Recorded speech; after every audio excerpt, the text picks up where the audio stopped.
تو ایک دن کیا ہوا، میں کہیں کلینک میں گیا، مجھے کچھ نظر ٹیسٹ کوانی تھی، آنکھوں میں کوئی پین ہو رہا تھا، تو وہ بڑے بڑے آئی اسپیشلسٹ تھے وہاں بیٹھے ہوئے، 4-5 ڈاکٹر. نظر تو ٹھیک آئی تھی، کچھ کوئی نزلے کی وجہ سے تھا یا واللہ عالم کیا مسئلہ تھا.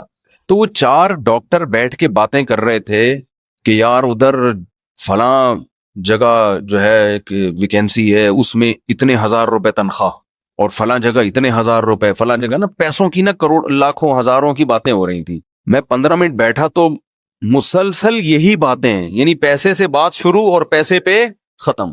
تو مجھے یاد ہے مجھے نا، حالانکہ میری عمر اس وقت 21 سال ہوگی یا 20 سال، 21 سال میری ایج تھی، تو مجھے ان پر بڑی حیرانگی ہو رہی تھی. دنیا مسافر خانہ ہے اور ان کی باتیں دیکھو کیا باتیں کر رہے ہیں بیٹھ کے، ہے بھائی. ٹھیک ہے بھائی، 20-21 سال میں تو اب مجھے خیال ہوتا ہے سب کی یہی باتیں ہوتی ہیں. ابے پیسہ کہاں سے کمائے گا، کتنا کمائے گا، یہی ہوتا ہے نا صبح شام. تو مجھے ان پہ حیرانگی ہو رہی تھی، یار اتنے ایجوکیٹڈ پڑھے لکھے ڈاکٹر ہیں، یہ سب اسپیشلسٹ ہیں، کوئی ان کی کوئی میٹنگ ہوگی کیا ہوگا واللہ عالم، آنکھ کی ایک بات بھی نہیں ہو رہی. اپنی فیلڈ سے متعلق باتیں کریں نا تو اچھا لگے گا، جو نالج والی باتیں کہ یار آپ کو پتا ہے کہ نئی ریسرچ آئی ہے آنکھ کے بارے میں، یا شیئر کر رہے ہو معلومات. ٹوٹلی باتیں کیا ہو رہی ہیں، وہاں پر چلے جاتے ہیں وہاں اتنی تنخواہ ملے گی، ابے نہیں ادھر چلا جا ادھر اتنی ملے گی. وہ کہہ رہا امریکہ میں چلے جاتے ہیں وہاں اتنی تو مجھے ان پہ حیرانگی ہو رہی تھی، کیونکہ ہم مفتی رشید احمد صاحب رحمہ اللہ سے ہر وقت یہ سنتے تھے، وہ تو اپنے گھر کو 1 مہینے سے کہہ رہے ہیں مسافر خانہ ہے بھائی. تو جب سارا دن یہ سنے گا آدمی، تو جو ایک پڑھا لکھا ڈاکٹر جب ہر وقت یہ باتیں کرے گا نا، اس کا 24 مسلسل ان کی یہی باتیں ہو رہی تھی. ادھر اپلائی کرتے ہیں وہاں تنخواہ اتنی ہے، لندن چلے جاتے ہیں وہاں تنخواہ اتنی ہے. تو مجھے لگا کہ یار ان لوگوں نے جو آئی اسپیشلسٹ بنے ہیں نا، یہ صرف کس کام کے لیے بنے ہیں؟ پیسہ کمانے کے لیے، اور کوئی مقصد ہی نہیں ہے. چلو پیسہ بھی کمانے کے لیے انسان بنتا ہے، لیکن باتیں تو نہ کرے نا. بس بھائی تو ایک دفعہ بول دیا لندن میں یہ ہے، امریکہ میں یہ ہے، فلاں جگہ اتنے پیسے، ختم. اب کوئی اور بات کرو. لیکن مسلسل کیا بات ہو رہی ہے؟ پیسہ پیسہ پیسہ پیسہ، مسلسل کنٹینیو اسی بات کو دہرایا جا رہا ہے. تو مجھے اس وقت بڑی حیرانگی ہو رہی تھی. اب میں سوچتا ہوں کہ مجھے حیرانگی کیوں ہو رہی تھی. اس لیے ہو رہی تھی کہ 24 گھنٹے ہم بات کیا سن رہے تھے، دنیا کیا ہے، مسافر خانہ، یہ دل لگانے کی جگہ نہیں ہے. اب بتاؤ، وہ ڈاکٹروں کو میں بے وقوف لگ رہا تھا اگر میں ان کے پاس بیٹھ کے یہ بات کرتا، ڈاکٹر صاحب دنیا مسافر خانہ ہے، آپ کو ہو کیا گیا، ادھر 1 لاکھ مل رہے ہیں، ادھر 2 لاکھ مل رہے ہیں، ادھر 4 لاکھ مل رہے ہیں، تو بس کرو یار، کوئی اور بات کر لو بیٹھ کے. 4 لاکھ مل رہے ہیں تو کیا کر لیں، کوئی اور بات کرو. تو وہ مجھے کیا سمجھتے ہیں، یہ کون ہے، بے وقوف، اور مجھے وہ کیا لگ رہے تھے، بے وقوف. میں ان کو الو سمجھ رہا تھا، اور وہ اس مولوی کو کیا سمجھ رہے تھے. اگر میں اپنی دل کی بات ان سے شیئر کر لیتا تو مجھے کیا سمجھتے وہ، بے وقوف. اگر میں ان سے کہتا وہاں بیٹھ کے کہ بھئی آپ جو کہہ رہے ہو کہ فلاں جگہ آپ جاب کر لیں تو آپ کو 1.5 لاکھ ملیں گے، اس کو 2 لاکھ ملیں گے، تو بس کرو، کوئی اور ڈنگ، دنیا مسافر خانہ ہے، اس کو اتنی لفٹ کیوں کرا رہے ہو. میں اگر یہ بیچ میں ٹوک دیتا ان کو تو وہ غصہ کرتے نا، بولتا بھائی مولوی تو اپنی آنکھیں چیک کرا، پتلی گلی سے نکل یہاں سے، پاگلوں والی باتیں نہیں کرو. پھر کہتے ہیں ہاں بتا کیا کہہ رہا تھا تو، 2 لاکھ کہاں مل رہے تھے، پھر دوبارہ وہیں سے جہاں سے چھوڑا تھا نا وہیں سے شروع کر دیتے. اب آپ بتاؤ بات کس کی صحیح تھی. اگر میں ٹوک دیتا ہوں ان کو کہ مسافر خانہ اتنا لفٹ کراؤ جتنی ہے اس کی حیثیت، تو وہ 4 آدمی مل کے مجھے ملامت کرتے. لیکن مجھے غالب گمان یہ ہے، کیونکہ یہ بہت پرانا واقعہ ہے، 20-25 سال ہو گئے، مجھے لگتا ہے ان میں سے 3 کا کم از کم انا للہ ہو چکا ہوگا اب تک، کیونکہ وہ ایجڈ تھے تھوڑے. 3 کا نہیں تو کم از کم 2 کا تو ہو ہی چکا ہوگا انا للہ. شدر مرغ کے بچے جب آپ پالتے ہیں نا تو 50% زندہ رہتے ہیں، 50% اس میں مر جاتے ہیں. ٹھیک ہے نا، جنرل نالج. تو اسی طرح جب آپ کی ایج 50 سال کے کسی بندے سے آپ ملتے ہیں تو آپ 20 سال کے بعد یہ پیشگوئی کر سکتے ہیں پاکستان میں کہ جتنا شدر مرغ کے بچوں میں مرنے کا ریشو ہے نا، 50 سال کے آدمی کا 20 سال بعد ان میں بھی کم سے کم 50% ریشو، یعنی آج جو 50 سال کا ہے ان میں 10 آدمی اگر 50-50 کے نظر آئیں تو آپ پیشگوئی کر سکتے ہیں کہ آج سے 20 سال کے بعد آپ میں سے 5 آدمی انا للہ ہو چکا ہوگا نا. 70 تک کراس کرنے والے بمشکل 50% ہوں گے، بمشکل. بہت بڑی بات کہہ دی میں نے، یعنی ورنہ تو امید ہے کہ سبھی مر چکے ہوں گے، لیکن وہ ڈر جائیں گے وہ کئی نہ مر جائیں کہیں. حقیقت ہے جو آج 50 سال کا ہے نا، اگر 10 آدمی آج 50 سال کے ہیں تو 20 سال کے بعد ان میں سے 5 کا انا للہ، کم سے کم 5 کا انا للہ ہو چکا ہوگا، بمشکل 5 بچیں گے جو اگلے سال پھر یعنی 1 آدھ سال کے بعد وہ بھی چلے جائیں گے دنیا سے. کیونکہ پاکستان میں زیادہ تر لوگ 70 سے پہلے مر جاتے ہیں. ان میں ڈاکٹر بھی ہیں، حکیم بھی ہیں، انجینئر بھی ہیں، سائنسدان بھی ہیں، سب 70 کو کراس کرنے والے لوگوں کا ریشو بہت کم ہے. اب آپ بتاؤ وہ جو باتیں کر رہے تھے 1.5 لاکھ 2 لاکھ 3 لاکھ، میں یہ جب یہ واقعہ آپ کے سامنے سنا رہا ہوں تو ان 4 میں 2 کیا ہو چکے، قبر میں لیٹے ہوئے. اب ان کو اللہ زندگی دے، آپس میں ذرا گپ شپ لگاؤ، وہ بات کریں یار ہم اس دن کہہ رہے تھے 2 لاکھ 3 لاکھ 4 لاکھ، ہم نے تھوڑی سی زندگی کے پیچھے کیا، ہمیں پتا ہوتا اتنی جلدی قبر میں آنا ہے تو چلو 2 لاکھ والا بھی ٹھیک تھا، 4 لاکھ والا بھی ٹھیک تھا. روٹی تو سبھی کو مل گئی، کیا خیال ہے، کھانا سبھی کو مل گیا، 2 لاکھ والے کو بھی مل گیا، 4 لاکھ والے کو مل گیا، تو کیا اتنا بڑا مسئلہ نہیں تھا یہ جتنا بڑا ہم نے اس کو بنا لیا تھا. اور 2 لاکھ والا جب 4 لاکھ والا ہوتا ہے نا، اس کی تنخواہ جب ڈبل ہوتی ہے تو ایج اتنی ہو چکی ہوتی ہے کہ وہ 4 لاکھ سے وہ چیزیں خرید کے کھا ہی نہیں سکتا جو جوانی میں 50,000 سے کھا سکتا تھا. یعنی جب پیسہ آتا ہے نا، انسان کی ایج بھی اکثر بڑھ چکی ہوتی ہے، اس میں پیسہ آنے سے وہ مزے نہیں آتے جو کم عمری میں پیسے کے مزے ہیں. وجہ اس کی ہے کہ نہ پیٹ بھر کے کھا سکتا ہے، ساری جسم کی جو لذتیں ہیں وہ تو آپ کی باڈی سے ان کا تعلق ہے نا. جیسے جیسے ایج بڑھے گی تو دنیا کی لذتیں آٹومیٹیکلی کم ہونا شروع. تو یہ جو دنیا کی اللہ نے لذتیں رکھی ہیں یہ تو غریب آدمی کو بھی بھرپور طریقے سے ملتی ہیں، جو بیسک لذتیں ہیں جس میں انسان بہت لذت محسوس کرتا ہے. بھوک کے وقت کھانا یہ بہترین لذت ہے نا. تو شدید بھوک ایک دفعہ آپ کو لگ جائے، پھر آپ کی تنخواہ 5,000 ہو، 10,000 ہو، 15,000 ہو، شدید بھوک کے بعد آپ کو دال روٹی میں اللہ وہ لذت دے گا جو 18 لاکھ 20 لاکھ کمانے والا وہ مرغوں میں اور بریانی میں اس کو وہ لذت نہیں آئے گی، اس نے اتنی بھوک لگنے ہی دی اپنے آپ کو.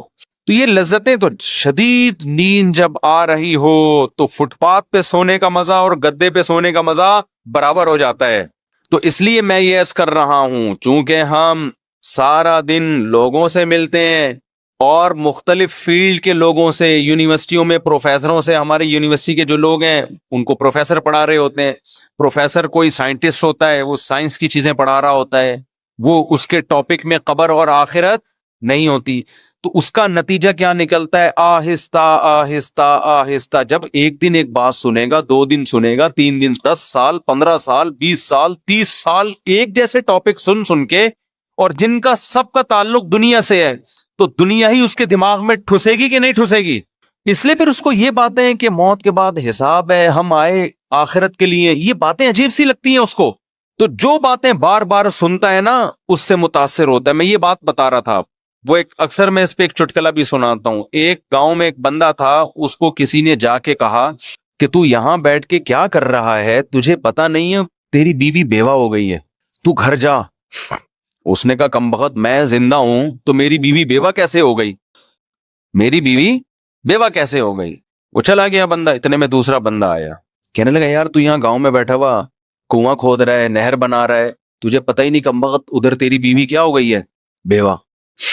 اس کو پھر غصہ آیا، تھوڑا کم غصہ آیا، پہلے تو بہت آیا تھا، تھوڑا کم آیا. یار میں جب زندہ ہوں تو میری بیوی بیوہ کیسے ہو گئی ہے بھائی. پھر تھوڑی دیر میں تیسرا آدمی آیا، ابے تو یہاں بڑے آرام سے خربوزے کھا رہا ہے بیٹھ کے، کمبخت تیرے گھر میں ماتم مچا ہوا ہے. کہہ رہے کیوں ماتم ہو گیا، کہہ رہے تیری بیوی بیوہ ہو گئی ہے. اب ہر تھوڑی دیر میں ایک بندہ آ کے نا، بحریہ ٹاؤن، ناظم آباد، پیسہ، 2 کروڑ تنخواہ، 1 کروڑ بزنس، سب کو پتا ہے کہ ابے ہم روزانہ جنازے پڑھ رہے ہیں، روزانہ لاشیں اٹھ رہی ہیں، قبرستان بڑی سپیڈ کے ساتھ بھرتے چلے جا رہے ہیں. کراچی کے قبرستانوں میں، اتنے بڑے بڑے قبرستانوں میں قبر میں بندہ رکھنے کی جگہ نہیں ہے. بحریہ ٹاؤن جتنی سپیڈ سے آباد ہو رہا ہے نا، قبرستانوں کے آباد ہونے کا ریشو اس سے 10 گنا زیادہ ہے. یقین نہ آئے نا، آپ کیا کرو، ایک اپارٹمنٹ بناؤ جس میں 200 گھر ہوں، بناؤ آپ. کسی بلڈر سے، یہ پیسہ نہیں ہے بلڈر سے بول بنا بھائی، تو 200 گھر نہیں، 1000 گھروں کی جگہ اس کے اندر، 1000 گھروں، 1000 فلیٹ ہوں، اور اس میں بولو کہ لوگ کتنے عرصے میں آباد ہوتا ہے. ان 1000 فلیٹوں کے آباد ہونے میں ٹھیک ٹھاک ٹائم لگے گا ان میں پبلک. لیکن ایک جگہ خریدو، اس میں 10,000 قبروں کی جگہ بناؤ آپ، ٹھک کر کے سارے قبریں بھر جائیں گی اس میں. سمجھ میں نہیں آ رہی میرا خیال ہے بات؟ ساری قبریں اس میں ٹھا کر کے بھریں گی, فوراً قبرستان چھوٹا پڑ جائے گا. لیکن شیطان نے ایسی پٹی پڑائی ہوئی ہے, شیطان کہہ رہے یہ جو قبرستان میں لوگ جا رہے ہیں نا, ٹھا ٹھا کر کے ساری قبریں بھر رہی ہیں, پھر ایک قبر میں دوسرا مردہ, پھر تیسرا مردہ, اس کی ہڈیاں سائڈ پہ لگا کے وہیں دفنا دیتا ہے گورکن. تو یہ لوگوں کی قبریں بن رہی ہیں. میرا شمار بحریہ ٹاؤن کے فلیٹوں میں ہوگا, میرا شمار قبرستان کی قبر میں میری بکنگ بولو نہیں ہے. میری بکنگ کا قبر سے کیا تعلق یار؟ میں نے پیسے بحریہ ٹاؤن کے دیے ہیں, میں نے پیسے فلیٹ کی بکنگ کے دیے ہیں, میں نے قبر کی بکنگ تھوڑی کرائی ہے. تو میں جاؤں گا کہاں؟ جہاں کی بکنگ کرائی ہے. بکنگ میں نے ناظم آباد کی کرائی ہے, ٹھیک ہے نا. تو جس کی بکنگ کرا رہا ہے, جس پہ پیسے خرچ کر رہا ہے, جس کی باتیں کر رہا ہے, دماغ میں وہی خناس بھر گیا اس کے. یہ نہیں پتا کہ وہاں کا فلیٹ تجھے کمبخت ملے نہ ملے, تو ادھر لازمی قبروں میں قبریں تو بھریں گی, زیادہ اسپیڈ سے بھریں گی. تو اب سارا دن یہ باتیں سن سن کے کر کے کھوپڑی کیا ہو گئی ہے, انسانوں کی خراب ہو گئی ہے. اللہ الحم سے لے کے والناس تک ایک ہی بات کرتا ہے, صرف ایک اللہ ہی ہے جو آخرت کی باتیں کرتا ہے, کیونکہ اس کو پتا ہے کہ ایک سور پھونکا جائے گا, سب برباد. ایک قیامت تو تم پہ اس وقت آتی ہے جب تم مرتے ہو, اور ایک قیامت اس کائنات پہ آئے گی جب یہ پوری کائنات کو میں تباہ و برباد کر دوں گا. یہ دونوں قیامتیں انسان پہ آتی ہیں اور یہ سب ختم. فَيَذَرُهَا قَاعًا صَفْصَفًا, چٹیل میدان بنا دوں گا اس کو. یہ جو آپ کو ترقی نظر آ رہی ہے نا, اتنی اونچی اونچی بلڈنگیں, اتنے اونچے اونچے پہاڑ, قرآن کہتا ہے فَيَذَرُهَا قَاعًا, چٹیل میدان, صَفْصَفًا لَا تَرَىٰ فِيهَا عِوَجًا وَلَا أَمْتًا, کوئی ڈھلان, ایک سپیڈ بریکر بھی نہیں نظر آئے گا. ماؤنٹ ایوریسٹ تو بہت دور کی بات ہے, ایسا برابر کروں گا. یہ بتانے کے لیے کہ مسافر خانہ تھا, مسافر خانہ ہے, مسافر خانہ رہے گا. اس کی وہ ویلیو اللہ کی نظر میں نہیں ہے جتنی ویلیو تمہاری نظر میں. مچھر کے پر کے برابر بھی ویلیو نہیں ہے.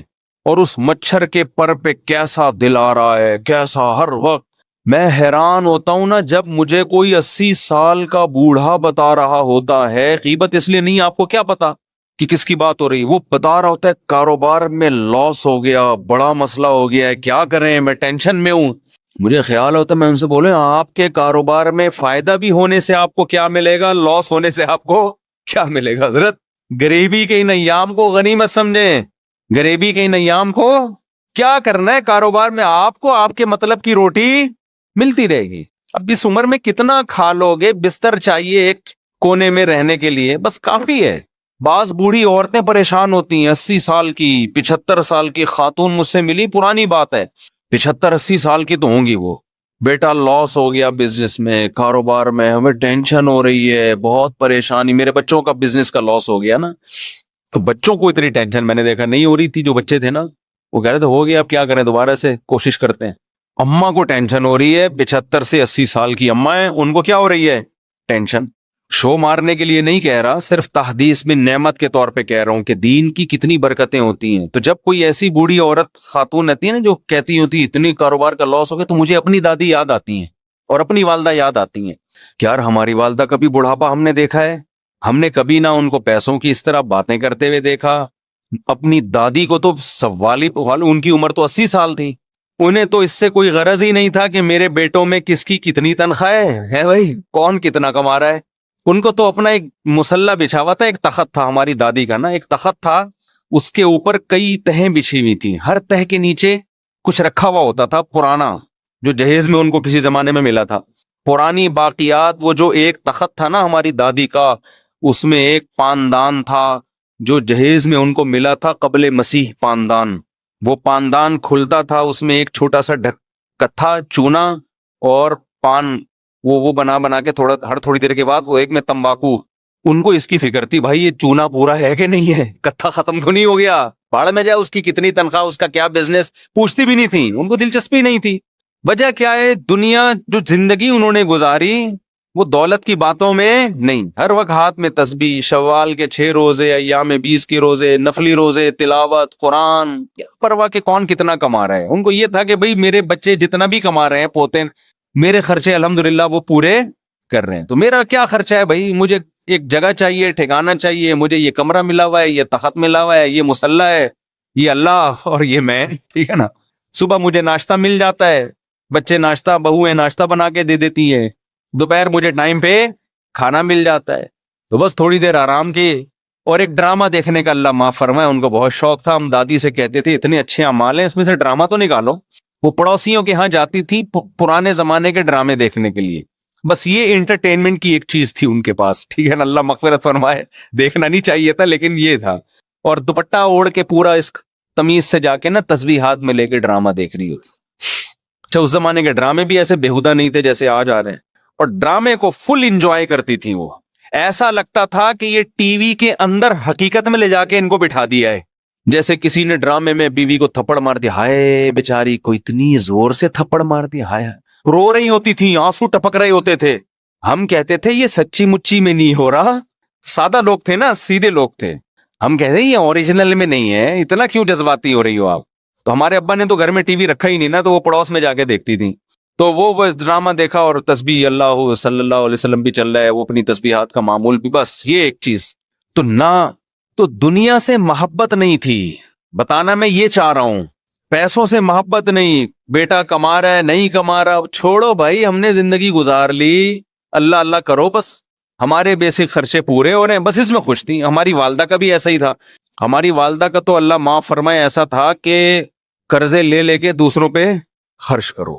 ہم اس میں ٹینشن میں آئے ہوئے تھے کہ بھائی اپنے پیسوں سے آدمی سخاوت کرتا ہوا اچھا لگتا ہے، جب اپنے ختم ہو جائیں تو ادھر ادھر سے قرضے لے کے اس کو کھلا دو، اس کو کھلا دو. نانا کا بھی ہمارے یہی حساب کتاب تھا. یہ تو خیر اسراف میں آتا ہے نا، جمع کرنے کا نہیں تھا پہلے لوگوں میں. اصل میں یہ بتانا چاہ رہا ہوں، آج جو لیڈیز کی جو قسم مارکیٹ میں آ رہی ہے، مردوں کی جو قسم مارکیٹ میں آ رہی ہے، ان کو اللہ رسول میں لذت ہے ہی نہیں. نماز میں، روزے میں، تسبیح میں، تلاوت میں دلچسپی ختم. پیسہ پیسہ پیسہ. کامیاب وہ ہے جو پیسہ کما رہا ہے. ہمارے حضرت جب پیسے کا تذکرہ کرتے تھے نا، ایک شخص آیا حضرت کو بہت پیسہ پیسہ، حضرت فرمائے اس کے دل میں دولت کی محبت کے گٹر ابل رہے ہیں. اتنی توہین سے حضرت بتایا، کہہ رہے مسافر خانہ ہے، وہ بہت زیادہ پیسہ پیسہ ہر وقت نا ہوس میں رہتا تھا. تو حضرت فرمائے اس کے دل میں، اسی کے سامنے کہ تمہارے دل میں گٹر، ایک تو ہوتا ہے نا اللہ کی محبت کے چشمے پھوٹ رہے ہیں، یہ ہوتا ہے نا، جیسے ہم تعبیر کرتے ہیں یار یہ اس کے دل میں اللہ کی اتنی محبت کے چشمے. اب دولت کی محبت کو کیا تعبیر کریں گے؟ یہ تھوڑی کہیں گے اس کے دل میں دولت کی محبت کے چشمے پھوٹ رہے ہیں. چشمے نہیں، حضرت کہتے تھے اس کے دل میں پیسے کی محبت کے گٹر ابل رہے ہیں، یعنی بدبو آ رہی ہے ہمیں اس آدمی سے، اسمیل آ رہی ہے.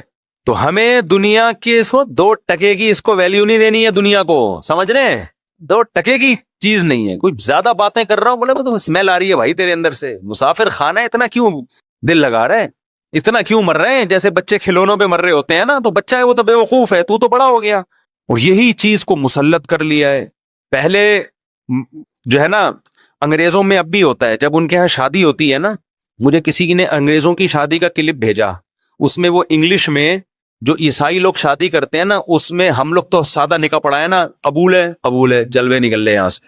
ہم تو اتنا ہی کرتے ہیں نا، ہمارے تو نکاح ریکارڈنگ میں ہے، آپ نے دیکھا ہوگا. ہم تو صرف اتنا کرتے ہیں کہ بھائی لڑکی کے ولی سے اجازت لی کہ آپ اپنی بیٹی کے بارے میں مجھے اجازت دیں کہ اتنے مہر میں اس مستنڈے سے، اس دولہا سے میں آپ کا نکاح پڑھا دوں، بس اتنا. تو وہ کہتے اجازت ہے. تو میں کہتا ہوں میں نے فلانی بنتے فلاں کا نکاح اتنے مہر میں آپ سے پڑھایا، آپ نے قبول کیا؟ وہ کہتے ہیں قبول کیا، ختم قصہ. ایسا ہی ہوتا ہے نا. زیادہ ڈیٹیل میں اس لیے نہیں جاتا ہے کہ بھائی بہت ہم کئی نکاح ایک دن میں پڑھا رہے ہوتے ہیں، ہول سیل کی. ہمارے شادیاں بھی بہت ہوتی ہیں نا، ایک دن میں 8 نکاح بھی ہوئے ہیں ہمارے یہاں. تو انگریزوں کے ہاں کبھی کبھار کوئی کیس آتا ہے ان کے چرچ میں، کبھی کبھار کے، تو وہ بہت ڈیٹیل سے نکاح پڑھاتے ہیں، لیکن اس میں کچھ ورڈنگ بڑی اچھی ہوتی ہے. تو وہ مجھے کسی نے کلپ بھیجا کہ پادری صاحب نکاح پڑھا رہے ہیں، تو پادری نکاح میں کیا الفاظ دہرا رہا ہوتا ہے؟ مرد اور عورت سے ایگریمنٹ لے رہا ہوتا ہے کہ ہم خوشی میں، غمی میں، پیسہ ہو یا نہ ہو، وہ پوری ورڈنگ تو مجھے یاد نہیں ہے نا. تو اس کا مفہوم یہی تھا کہ ہر موقع پر ہم ایک دوسرے کا ساتھ دیں گے. میں نے کہا یار ورڈنگ بڑی خاندانی ہے. تو میں سوچ رہا ہوں کہ نا یہ ورڈنگ ہم اردو میں ترجمہ کرا کے اب ایسے قبولوایا کریں. صحیح ہے نا؟ کیونکہ آج کل نکاح تو بہت ہو رہے ہیں، لیکن طلاقیں بھی ماشاءاللہ ہول سیل کے حساب سے ہو رہی ہیں. وجہ کیا ہے؟ ذرا سا کسی میں عیب نظر آیا، اب دنیا کو چونکہ مسافر خانہ سمجھنا ہی نہیں ہے، سارے مزے یہیں اڑانے ہیں، تو تھوڑا سا بھی کوئی ٹیکنیکل قسم کا فالٹ شوہر میں پیدا ہو گیا، عورت کہتی خلا کی طرف جاؤ، بیوی میں ٹیکنیکل ذرا سا فالٹ پیدا ہو گیا، مرد کہتے طلاق دے کے جان چھڑاؤ۔ میں سمجھا پا رہا ہوں اپنی بات؟ کیوں؟ جب سارے مزے ہی اڑانے ہیں تو یار بیوی شادی ہو گئی، پتہ چلا جی اس میں کوئی بیماری ہے یا اولاد نہیں ہو سکتی اس کے، طلاقیں پہلے نہیں دیتے تھے لوگ، طلاق بھائی اولاد ہے نہیں، یہ تو اللہ کی طرف سے، بانجھ ہے، ساری زندگی نبھا کریں گے، کوئی مسئلہ نہیں ہے۔ اب لوگ میرے پاس آ رہے ہوتے ہیں، یار ہماری بیوی کی اولاد نہیں ہو رہی، 4 سال ہو گئے، 5 سال ہو گئے، طلاق دینا چاہتا ہوں۔ میں کہتا ہوں یار ایک تو بیچاری کی اولاد نہیں ہو رہی، اس کا غم ہے، اوپر سے طلاق کا دھپا لگے گا، ڈبل غم نہیں ہو جائے گا؟ اور ویسے بھی اللہ نے اجازت دی ایک اور کر لو، کہہ رہے نہیں ایک اور کے حقوق اور وہ خرچہ اور وہ ڈبل، ابے کر لے، اللہ مدد کرے گا یار تیری، وہ بھی تو کسی کی بیٹی ہے نا۔ تو مرد کا ظرف بھی کیا ہو گیا؟ کم۔ کیوں؟ سارے مزے یہی اڑانے ہیں، صبر تو ہے ہی نہیں کہ یار کچھ آخرت کے لیے کر لو۔ اور عورت نے جس دن دیکھا میاں صاحب کی جیب ہلکی ہونا شروع ہو گئی، وہ بھی مارکیٹ سے شارٹ، میرے میاں کماتا ہی نہیں ہے، پیسے ہی نہیں ہے۔ بھائی جب شادی ہوئی تھی کماتا تھا نا؟ ہاں اس وقت کماتا تھا، اب بیچارے کی تقدیر یار، کاروبار کبھی اوپر ہوتا ہے کبھی نیچے ہوتا ہے، اب عادت انہی چسکوں کی لگ گئی تھی عورت کو، وہی کباب پراٹھوں کی۔ اب میاں کی جاب گئی تو تھوڑے دن صبر کرے گی، اس کے بعد مارکیٹ سے شارٹ، کھلا۔ تو مجھے وہ انگریز کا بڑا اچھا پادری کا نا بڑا اچھا بیان لگا کہ وہ ان سے معاہدہ کروا رہے میاں بیوی سے کہ خوشی میں غم میں پیسے ہوں یا نہ ہو ایک دوسرے کا ساتھ دینا ہے۔ میں نے کہا چلو کچھ تو خاندانی بات کی نا۔ اصل میں ہم جو عربی میں کہہ رہے ہوتے ہیں نا، نکاح پڑھا رہے ہوتے ہیں، اس میں ساری چیزیں آ رہی ہوتی ہیں، لیکن وہ عربی میں ہے نا، خطبے میں جو خطبہ ہم پڑھتے ہیں نا اس میں یہ سب کچھ آ رہا ہوتا ہے۔ یا ایھا الذین آمنوا اتقوا اللہ وقولوا قولا سدیدا، یہ خطبہ پڑھا جاتا ہے، اے ایمان والو، قرآن کی آیت ہے، اللہ سے ڈرو، صحیح بات کیا کرو۔ تو مجھے لگ رہا ہوتا ہے اگر میں اس کا ترجمہ کرا دوں نا تو دولہا ابھی سے بولے گا ہم نے تو صحیح بات کرتے تو رشتہ ہی نہیں طے ہوتا۔ اگر ہم صحیح بات کر دیتے، سب بتا دیتے تو ہاتھ پاؤں کٹوا دیتے، نہ صحیح بات اس نے کی ہوتی ہے نہ لڑکی والوں نے صحیح بات، دونوں ٹوپیاں کرا رہے ہوتے ہیں۔ لڑکی والے اگر بتا رہے ہیں نا ہماری بچی کی عمر 25 سال ہے تو سمجھ لو 50 کے قریب ہوگی، 50 کے قریب۔ اور لڑکا اگر بتا رہا ہے کہ میں بہت اچھا کھاتا پیتا ہوں، میری تنخواہ اتنی ہے، میری تنخواہ 2 لاکھ ہے، تو سمجھ لو 5-10 ہزار کما رہے ہیں۔ یہ جھوٹ بول رہے ہوتے ہیں، بہت، دونوں جھوٹ بول رہے ہوتے۔ لڑکی والوں کے تو جھوٹ، میں تو لڑکے سے کہتا ہوں اگر یہ جھوٹ بولتے بھی ہیں بولنے دو یار، آج کل عمریں سبھی چھپا رہے ہیں، وہ نہیں بیچاروں کو، ان کا قصور تھوڑی ہے، بس تمہیں لڑکی پسند آ رہی ہے، بھاڑ میں جائے، تم نے عمر کا کرنا کیا ہے یار؟ کیا خیال ہے؟ اگر وہ 20 کی ہوتی پسند نہ آ رہی ہوتی تو کیا فائدہ؟ تو 50 کی پسند آ رہی، بس کوئی بات نہیں، بھلے انہوں نے 20 کا بولا 25 کا بولا۔ تو اتقوا اللہ وقولوا قولا سدیدا، قرآن کیا کہہ رہے ہیں؟ اللہ سے ڈرو اور درست بات کیا کرو۔ اسی طرح جب خطبے میں آیت پڑھی جاتی ہے تو پہلی آیت کیا پڑھی جاتی ہے؟ یا ایھا الذین آمنوا اتقوا اللہ یا ایھا الناس اتقوا ربکم، اے لوگو اللہ سے ڈرو، واتقوا اللہ الذی تساءلون بہ والارحام، ان رشتوں سے ڈرو جن کا تم واسطہ دیتے ہو۔ کیا مطلب؟ یہ رشتے اتنی اہم چیز ہیں کہ اسی کے واسطے دے کے ایک دوسرے سے کام کرائے جاتے ہیں، تو یہ رشتے نکاح سے وجود میں آتے ہیں، طلاقوں سے رشتے ٹوٹتے ہیں، بنتے نہیں ہیں۔ تو اسی میں مضمر ہے کہ جوڑ کے رکھنا ہے، رشتے کو ویلیو دینی ہے۔ تو یہ ساری کی ساری چیزیں کھوپڑی میں اس وقت سمجھ میں آتی ہیں جب انسان دنیا کو مسافر خانہ سمجھنا شروع کر دے۔ پھر اگر بیوی میں کوئی عیب ہوگا برداشت کرے گا، یار کوئی بات نہیں، آخرت میں ذخیرہ تو ہے نا، جتنا برداشت کروں گا آخرت میں ثواب ملے گا۔ مرد میں اگر کوئی عیب ہے، عورت کہتی ہے کوئی بات نہیں بھائی، اللہ کو نباہ کرنے والی عورت پسند ہے، طلاقیں لینے والی عورت اللہ کو پسند نہیں ہے، نباہ کرو۔ کچھ زیادہ مجبوری ہو تو ایک الگ بات ہے۔ تو میں جلدی سے بات کو سمیٹ کے ختم کرتا ہوں۔ 24 گھنٹے ہم یونیورسٹیوں میں بھی، سیاستدانوں سے بھی، سائنسدانوں سے بھی کتابیں پڑھیں، وہاں بھی ہم آخرت کی بات نہیں سنتے۔ 24 گھنٹے ہم سنتے کیا رہتے ہیں؟ دنیا دنیا دنیا۔ تو ہماری حالت وہی ہو جاتی ہے کہ ایک آدمی نے بتایا کہ تیری بیوی بیوہ ہو گئی ہے، وہ مان نہیں رہا تھا، 20 لوگوں نے جب کہا ہے تو بھاگتا ہوا گھر جا رہا ہے، روتا ہوا۔ لوگوں نے پوچھا تجھے کیا ہو گیا، گھر کیوں بھاگتا ہوا روتا ہوا جا رہا ہے؟ کہنے لگا میری بیوی کیا ہو گئی ہے، اتفاق سے بیوہ ہو گئی. لوگوں نے کہا کمبخت تو زندہ ہے تو تیری بیوی کہاں سے بیوہ ہو گئی؟ اس نے کہا یار یہ سمجھ میں تو نہیں آ رہا لیکن اتنے لوگ بول رہے ہیں مجھے لگ رہا ہے اس میں کسی حد تک صداقت ہے. تو ہمیں پتہ ہے جب ہم عقل استعمال کرتے ہیں نا تو اتنے جنازے اتنی قبریں دیکھ کے ہمیں بھی یقین ہو جاتا ہے یار تھوڑے دن میں ہمارا بھی انا للہ ہو جائے. پتہ نہیں کس طرح سے کوئی ٹرک کے نیچے آئے گا, کوئی کو ڈینگی ہو جائے گا, کسی کا یہ جگر خراب ہو گیا, کسی کو شوگر ہو گئی, بلڈ پریشر سے دماغ پھٹ گیا اس کا, اور کوئی سیلاب میں اللہ معاف فرمائے جو سیلاب میں تباہی آئی ہے. یہ تباہی تو کسی پہ بھی آ سکتی ہے, کوئی زلزلے آ سکتے ہیں, کچھ بھی ہو سکتا ہے بھائی. مسافر خانہ ہے, فری کرنے کی دنیا کو ضرورت نہیں ہے. لیکن ہوتا کیا ہے